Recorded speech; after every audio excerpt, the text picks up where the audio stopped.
So what we try to do is create eco-venience, as we call it. It should be eco-friendly and convenient.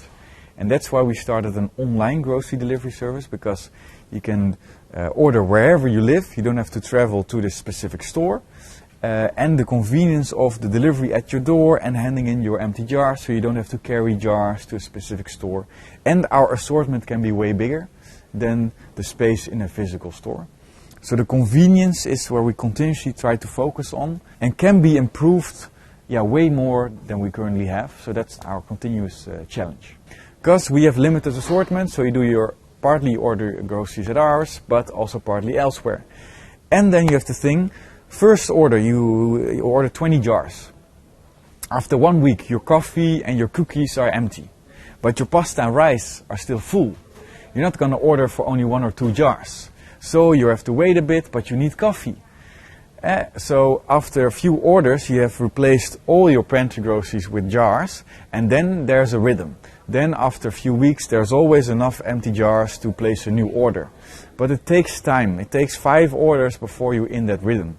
So the rhythm is the most difficult part for customers.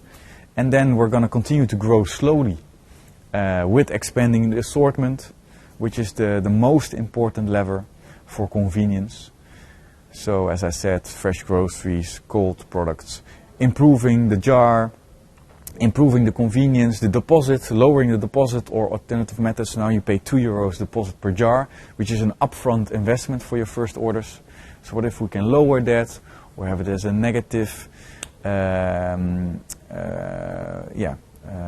system of a deposit in your account, or a subscription. So that's all kind of things we're going to test in the coming years.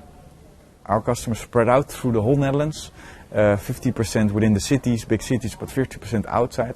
So we have outsourced our delivery with a last mile delivery partner. So we have challenges there in terms of the customer experience, because we don't own that. And they have their targets, they have to do lots of deliveries. So it's not always the best experience. However, together with them, we developed, for example, the registering of the empty jars, which they do at the door. So for us, the experience online has to be very well. And our sort of community is very strong. People love Pieter Pot and the impact we make. So we communicate regularly with them via our social media channels, via emails, and in a very, very transparent way.